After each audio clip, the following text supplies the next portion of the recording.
I would see maybe Drake there or The Weeknd or whatever. And they started calling me like Six Mom. At intermission, I would go and see my friend Kirk Corners, who is the DJ for the Raptors. One day he took the mic and he went, "And the Six Moms in the house." Hello, all, and welcome to Marsha Marsha Marsha, the podcast. I'm your host, Marsha Molinari, and you are here listening to the podcast that brings true and heartfelt human connection. I believe if you don't know about it, you can't care about it.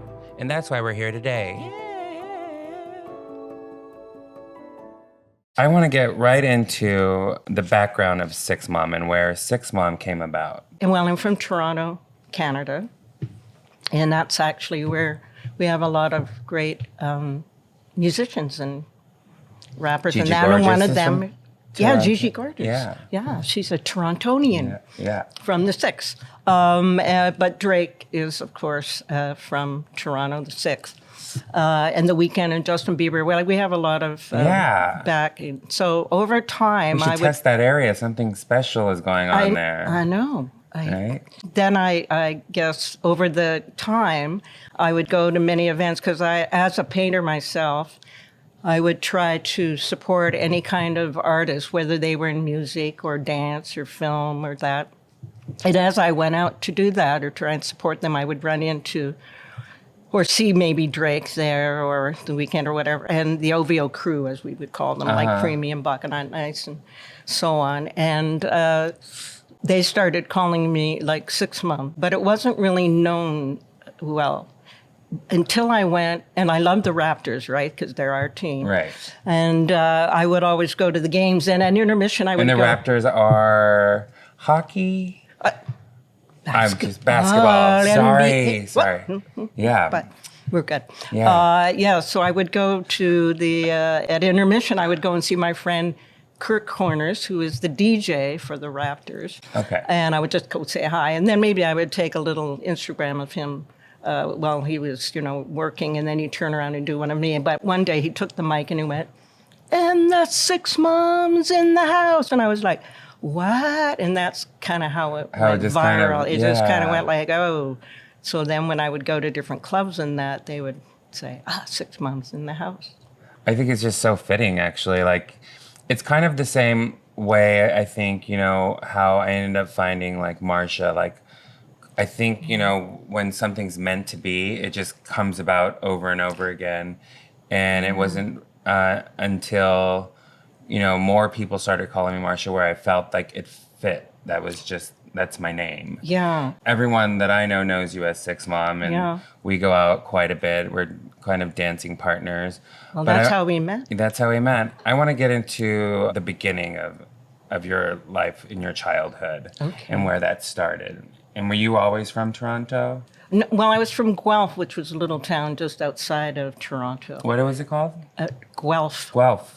Mm-hmm. Okay. And so, but I would be taken into Toronto to because my father actually was a doctor, but he was very much into the arts, and he played the violin and created the Guelph Civic Symphony, which became the Guelph Spring Festival. He would take me into Toronto to different museums or operas that were going on. He knew Edward Johnson, who was the director of the Metropolitan in New York. It's very interesting being in a small town that actually he had this connection with a lot of artists. So I think my background from him, that world just opened up to me, and I always felt very drawn to it. So like any kind of art, music? Yeah, any kind of thing like that, And so I think for me, going into the arts was just, as we're talking, I had to do that. It just didn't seem right if I didn't do something in the arts. And if you haven't seen Andrea's art, it's really, really beautiful and breathtaking. The way the pieces I've seen were simply phenomenal, and you definitely have an amazing talent that I think needs to be displayed. And we'll put in a link so that people can find images of the art. But I remember you telling me a story like in, kind of when you were coming of age and deciding what you wanted to be, being an artist wasn't exactly accepted by all of your family members? Yes. Well, my father passed when I was 14. And a number of people always say to me, oh, that's so sad, Andrea. And I always say, no, it's not the quantity of time, it's the quality of time. Right. And so I wanted to go, I actually had applied to go to the University of Windsor because they had an arts program there. There weren't many in Canada at the time. And my mother had said to me, oh, no, Andrew, you can't do that. And I went, well, why? And she said, because you'd be associating with those kind of people. And I was like, yeah, those are the kind of people I want. Gee, yeah. And so actually, she kind of threw me out of the house. I guess she thought, well, try and figure it out, which I actually did. I actually put myself through university. I was picked up by a gallery in undergraduate school. So she's like, you can't live here, because she wanted you to do what? She wanted me to be in medicine. In medicine. So she wanted to follow in my father's footsteps, I guess. Because when I look back at it, I think her manner, instead of saying to me that she would be worried about me trying to survive being an artist, because of course you do have your challenges, she didn't say it that way. I think she probably, I don't know, but in a sense, the way parents try to handle things is like kind of like a scare tactic. Yeah. Like, how about I just say, I'll take everything away. Right. And they're definitely going to come back, or they're going to do it my way. And you're like, no. No, because I just felt I had to do that. Right. Now we're talking the 70s, so, And also being a woman at that time, too.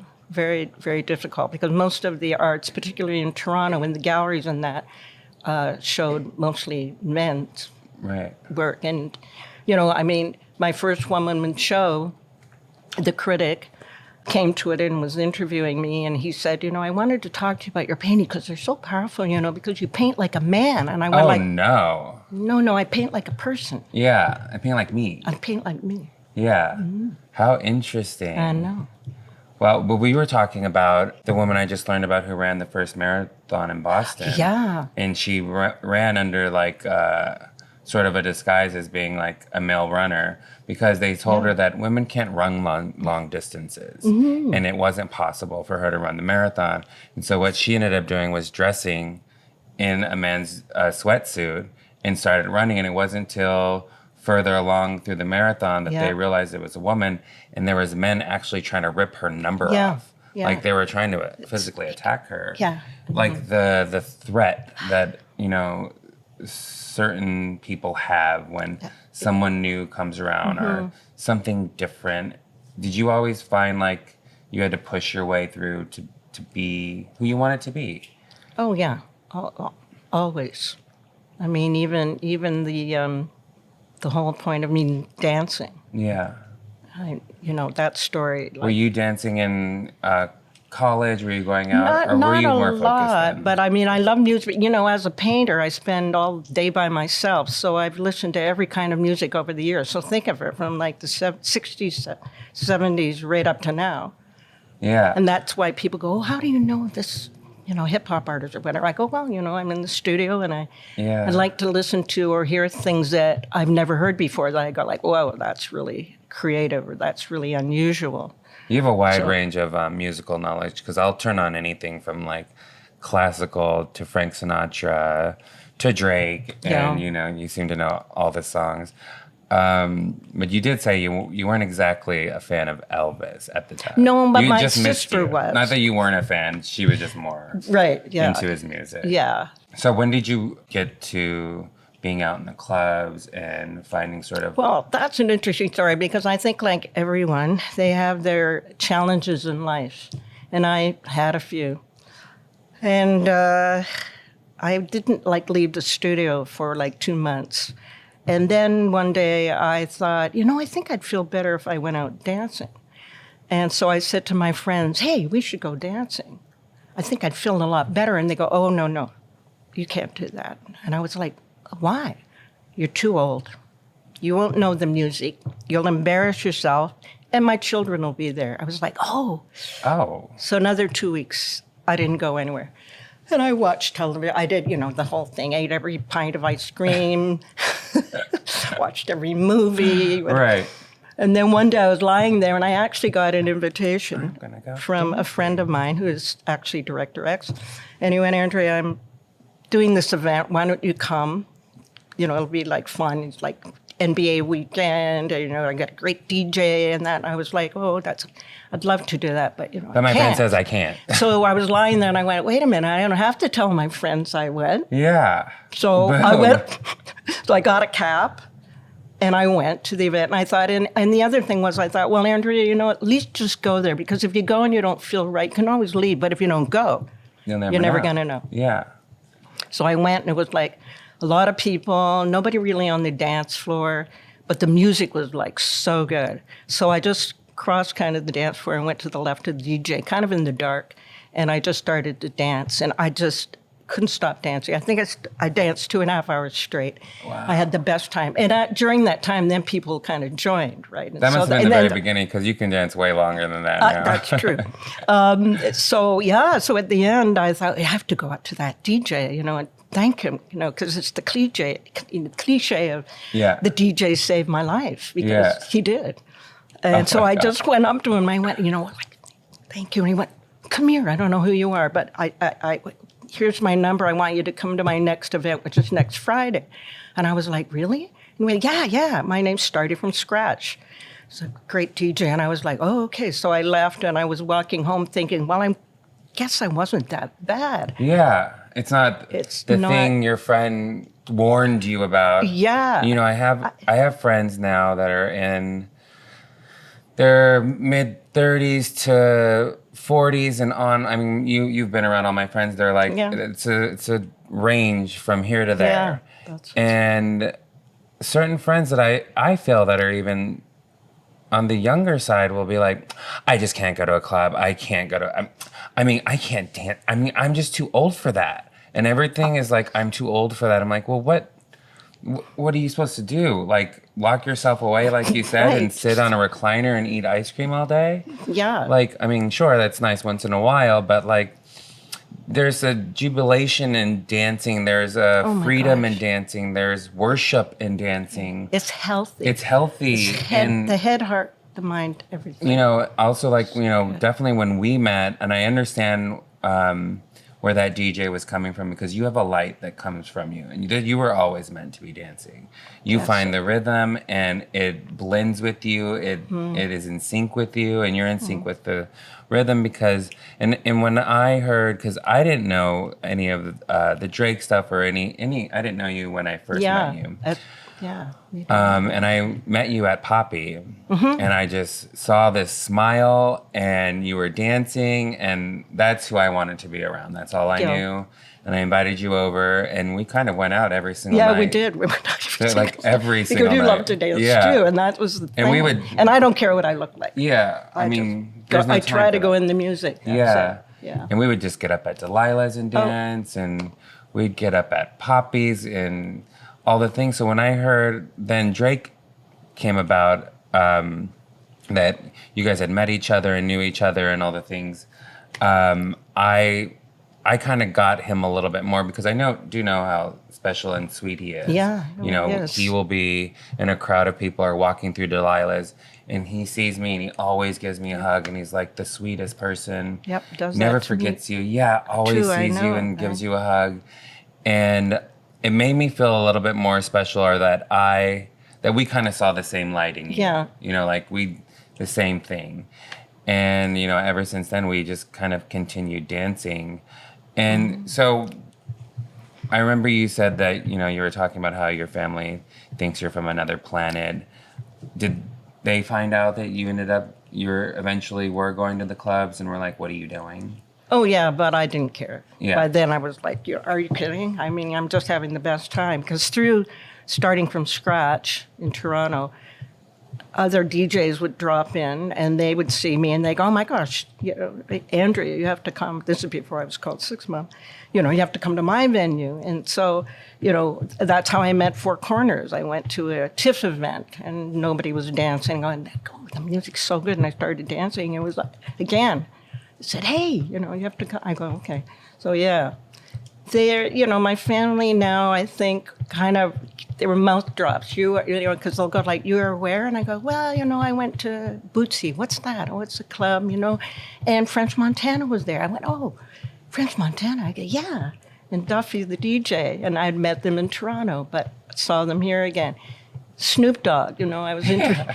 I know. My life is crazy. Like, I have met the most wonderful people by just dancing. Yeah. Because that's how I met Director X. At the time, he was Little X, because I was just dancing. He came up to dance with me. And I've danced with Christian Louboutin, who's come and danced. I don't know.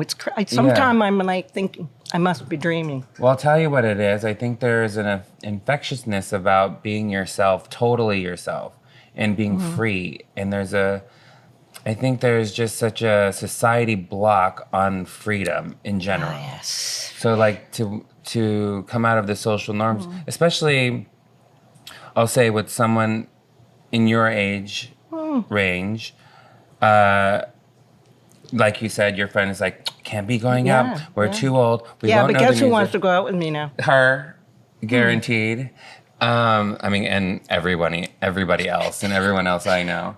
But I think there is something like people are drawn to when they see people being free, like I'll get up and dance anywhere myself because I'm like, well, what are we doing here? I know. With our time, with our lives, with our bodies that I think are so special and kind of miraculous how they move and the things they do for us and the healing process. And, I just feel like with that, like keeping your body moving is what keeps you young. That's when people ask me, Andrea, where do you get your energy? And I just keep saying, you just got to keep moving. Keep moving. Some days it's hard. Like everyone has their days. Sure. But I have mine too. really, it's keep moving. Yeah. I think that's really the secret. And because, you've often surprised me or shocked me. Like I'll be at Delilah's and I'll randomly message Andrea and I'm like, do you want to come to dinner? It's last minute. Oh, sure, I'll be there. I'm just leaving Harriet. And it might take you a little bit longer. And I'm like, are you okay? Yeah, I'm almost there. Just a few more minutes. And then I'm sitting there. I'm like, did you just walk from Harriet's to Delilah's? Yeah.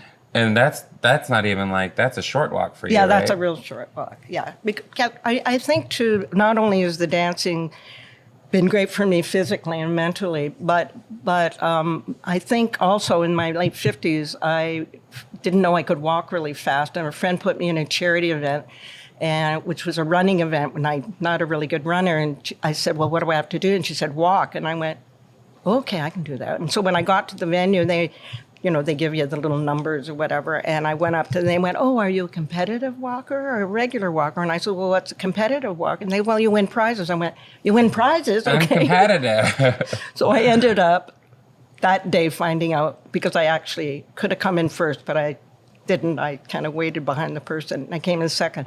And everybody went crazy. How can you walk that fast? And I went, I don't know. So again, we have something that really I loved doing, because I would listen to music while I was walking. Yeah. So it was like really walking but dancing to music. Well, you've been like viral quite a few times. You were on Viola Davis. Yeah, that was crazy. And I think I might have been there that time at Harriet. Yeah. But I remember no one was dancing. And we started, and we looked up, and the whole place was dancing. Like crazy. Yeah. They were doing competition. And there was competition from one side of the room to the other. And I think it was like shortly after that happened, I love that. for whatever blessed reason, because, I follow 7,000 people on Instagram. So when friends are like, you didn't like my photo, I'm like, I didn't get to it. Like, because whatever pops up. They actually say that? A lot of people do. I know. But with Viola's comes up all the time. Yeah. Hers is just, and it's always such beautiful things she posts. And I admire her so much. And just as much as what you're doing, I love what she's doing, because she doesn't there's no boundaries with her. Yeah. At her age, she is doing way beyond, people that are, in their 20s. And she's just killing it with Woman King and all she's an inspiration. An inspiration. And so I love to follow her. And so she's one of my favorite people to follow. And there you are on her page. And she's like, I want to be like her. She wants to be like you. Well, it's interesting you say that because as we're talking about being on the dance floor, and there's a lot of younger people now that come up to me, and they go like, oh my gosh, I want to be you when I grow up. And I go, well, I want to be you when I grow up. So we're like mutually admiration. Do you ever feel, do you ever kind of get the discrimination of like, maybe you shouldn't be someplace besides that one friend of yours? Or do you come with your own welcome mat? Because I kind of do myself. Yeah, I just, so whatever people are thinking, I'm not really interested. Yeah, I mean, it took a while for me to gain kind of going like, wow, just because the thing is, and we're talking music again. The music created. It's like they are the music messengers, right? The musicians or whatever, and the DJs. So, I'm thankful for that. To be, kind of get lost in the music and saved. And is it just, it's music and dancing for you? Because you go a lot further than I can go a lot of times. And I admire it, and I wish I could, like during Coachella. Oh my gosh, that was so much fun. That was so much fun. I liked it so much, I went the second weekend. I know you did. Because I'd never been before. But I had friends, first of all, if you go anywhere with Six Mom, everybody knows her. Through the lines, till you get to the parties, inside the parties, out the party, in the bus, everyone seems to know you. I know. And I think that just kind of speaks very highly of yourself and your spirit. And I was going to say, right when we met, I want to kind of feel like we've known each other for probably many lifetimes. Yeah, because it's never been an age thing for me. It's you have a young spirit, and I think our spirits are just kind of the same. I don't think spirit has age. Mm-hmm. So I totally, totally agree. I don't. It's funny. I don't look at age in that way. Anyone that comes up to me or talks to me or whatever, it's their light or whatever their being is. Yeah, I don't. No, but society does, and they do. And then I found it very interesting. I was listening to this TED talk, and on ageism, and she said, one, your age has nothing to do with it. It's the person who has has a problem with it. Yeah.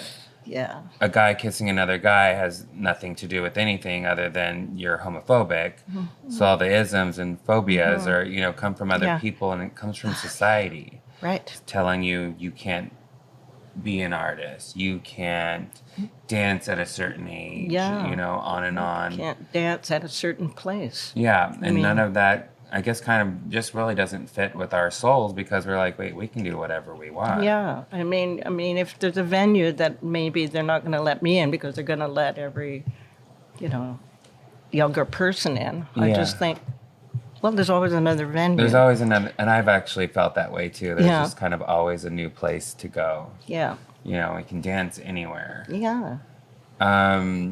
You do understand that you're definitely an inspiration. I hope so. And I think just in general, how people are perceived as they get older, and the limitations society has put on people, I think that's lessening. I did hear that there's less than 4% of people actually living in retirement homes now, and the number keeps dropping every year. Yeah. So it's not like, I know at one point that's just kind of where everyone thought they had to go, because, society is like, well, there's no other place for you. Right. And you're like, there's so much more to me than one thing. And I also heard, it's kind of like when you think of a retirement home, you only think of one type of person, when a retirement home can range from 4 different generations. Yeah. Like, you could, 4 different decades. And so from basically someone from 40 on, those are different types of people. Yeah. There's lots of different things going on in there, and to kind of space them all into being one thing. Everyone today is going to play backgammon. I know. And that's all you're going to get. Yeah. And then we're going to have a juice box later, and like it's like no. No, and I want to live my conversation. life to the very end, and Yeah, also because you can't go out for intermission. hello. I always say that to Right. myself in the morning. You better Well, get I out always there. give thanks in the morning, but then I go, okay, this is a gift. Well, yeah, let's also talk about kind of like your daily practices because we've talked about, what I think kind of brings a light to each other and kind of like maybe the lightness in your step and why you dance is, I think it's all stems in gratitude. Oh gosh, And we both talked about how when we both wake up and open our eyes, Yeah. we say thank you. yep, And do. you have a practice of saying thank or hello and good morning to your friends that have passed yep, since. every morning. And I told you that Because I think they're my angels. Like Yeah. it's getting a little crowded, but yeah, they're all at around, my age, it's getting a little. but they're doing a but, great job. Oh my gosh, yeah. You know, Because I know Robert helped me with my hair today. Because I'm not really great at hair, but I went, Robert. Oh my gosh, you got to help me. oh my God, that's And he we, did. we are so actually. similar because I have the worst time putting on eyeliner, and I have a friend that passed who was a terrific makeup artist, and I'd go, Jake, can you help me out? I really need to get Right? this line straight. I don't have time to mess it up. It's or funny start you said over." that because I was going to put eyeliner on and I went, no, you Don't can't do even- that. And I'm sure it was Robert going, no, the hair looks good. You don't need the line. Yeah, I mean, you look beautiful. So, where do you see Andrea maybe 5 years from now? Still dancing, still making art? Oh yeah. I will always make art because it's just painting to me is just the like my other being. Like I Right. have to do it, and it's the challenge, right? Because I don't want to paint like anyone else, and hopefully I can move visual art history forward in some sense. And I think that's why I got into the use of paper. I call them paper paintings. Because I hadn't seen anyone kind of use paper in that way. So yeah, that's my challenge. And I don't. It's funny again. I don't think of like how long I'm going to live or what. I just every day is try to be in the moment in that. And yeah, I mean, we were talking earlier about like I'd like to be here on Earth for quite a long time. I actually would. I'd like to be like still 90 and dancing away, to some great new music of some kind. Well, I believe that if you want to, that's kind of what, I think your body acclimates to the way you start feeling about yourself. And if you believe, had you believed what your friend said, had you believed what everyone else told Yeah. you would just be kind of, your body would stay stagnant and, like Yeah. whatever when I have friends that are always like, a couple of friends that are just like, I'm sick. Sorry, I'm sick. I know they're not sick, by the way. But like, oh, I don't feel well is what they always say. Yeah. And I said, I believe that there's power in words, there's power in action. And they would always be sick. Yeah. They would always be the one to get Yeah, sick. but they keep saying it. They and keep saying it. Right. So I think like, the beautiful thing and the lesson learned is, be grateful, keep moving, Yeah. like keep moving. nonstop. Yeah. And you're going off to Toronto next, right? Mm-hmm. Yep. Do you dance a lot there? Yeah, like I have 5 different clubs that I always go to. But again, I tend to follow certain DJs also. So wherever they are, like I'll follow Kurt Corners, starting from scratch, Jazzy Jeff, Night Train. Actually, Night Train comes here quite a bit too. Yeah. How did you survive the pandemic? Oh, well, With not being able to that's dance. a very that just popped in my interesting thing head. because being by myself, of course, and not being able to go out anywhere, and knowing that dance was the thing that gave me sort of that energy, and that each day I would go on Instagram, and my friend DJ Franny, who's actually the DJ at Dre's in Vegas, on Sunday nights particular, he started posting or trying to do like an hour of music. And I would, so I would listen to it or whatever. And then he'd go, I'm going to do it like tomorrow night too. And I go, okay, that's great. So I'd turn on the next night. And the next night he'd be on and he'd only do it for an hour because they actually would shut them off. Like Oh, that's Instagram right. would shut them off. Yeah.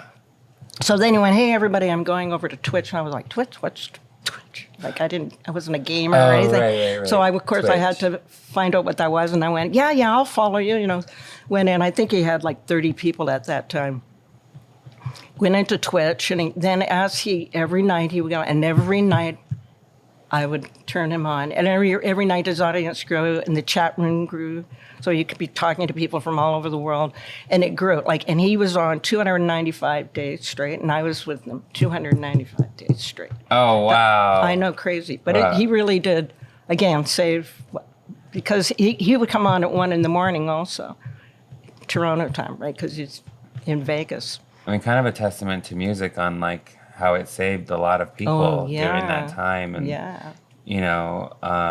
I know a lot of people fell into different types of depression and. Oh gosh, yeah. But I remember Zach Bia was DJing yeah. on a channel, and we used to pretend to be in the club. Like Yeah. I'd be laying in bed, and be like, and Kylie would be in the chat, and right? Bella Hadid would be in the chat. So good. And we'd be like, I'm like, Kylie, do you need tequila? And she's like, I need tequila at my table.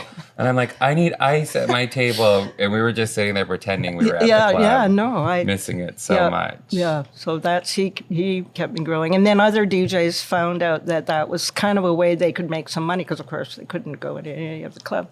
So starting from scratch, started it, and so I ended up following about 5 different DJs. I would switch around during the night just to try to support them. So besides tonight, because we will be going out tonight and dancing, where do you pull inspiration from?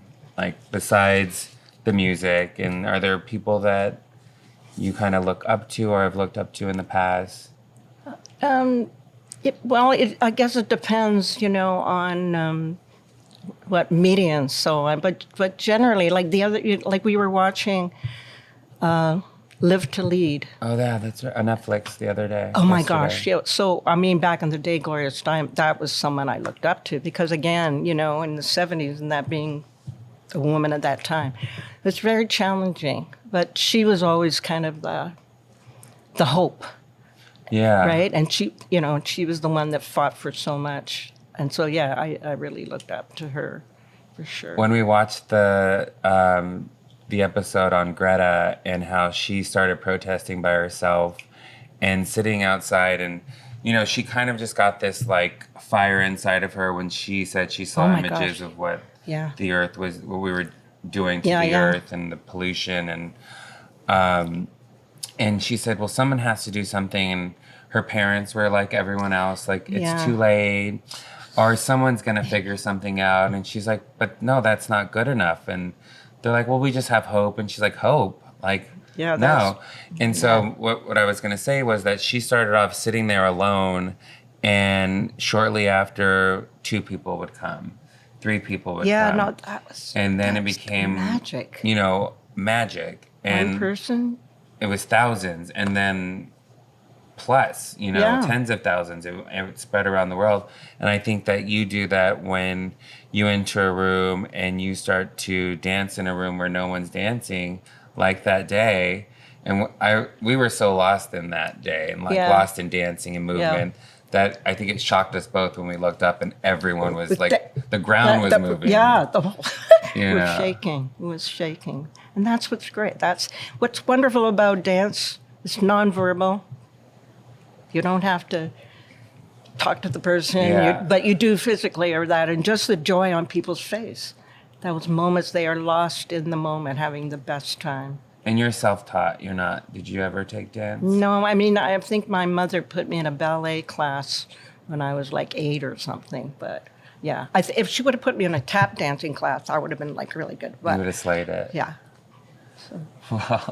Well, it's not too late. We should take a No, that's true, because it's funny. I was thinking about that the other day. I thought, wow, that's another form of great exercise. Yeah. And I went to that show at the Academy, which was called I think it's called the Regeneration of Black Cinema, and the Nicholas Black brothers. Told me that.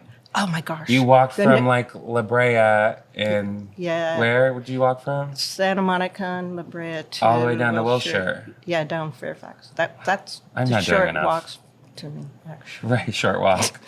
But anyway, seeing the Nicholas, they had all the film like on the Nicholas brothers, who were like amazing dancers. Wow. Again, Yeah. inspirations, generations. Yeah. So you've gone viral a couple of times, like I mentioned, the Viola Davis, you're on her page.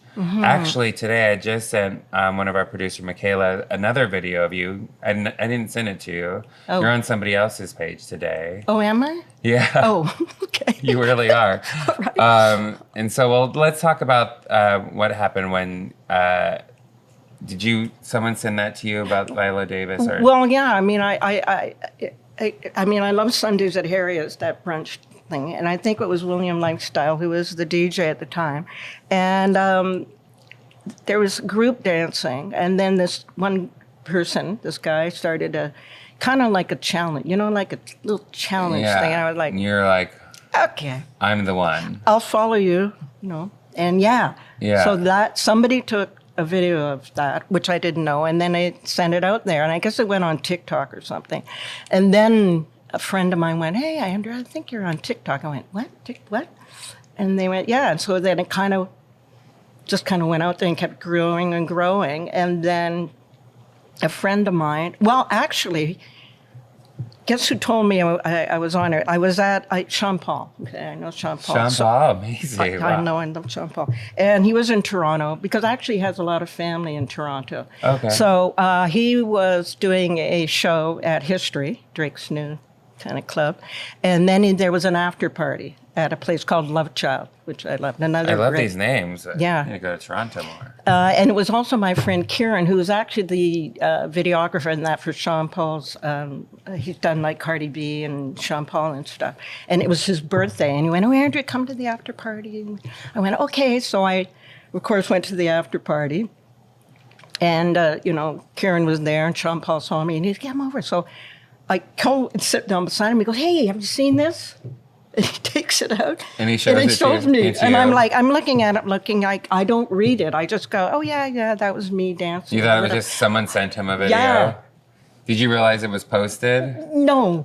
So it was like, these are crazy moments in my life. I'm with Sean Paul and he's showing me a video. I mean, no, you can't make it up. And you're the excitement in the video, and you're the one who's like, it's just so happy to see. I know. So, with social media being what it is, and do you ever do TikTok challenges? No, I haven't Not done yet? any of them. Yeah, We got to get you on those. I know. I do watch them now. The kind of dance-offs and stuff. How do you handle now, like your way through social media?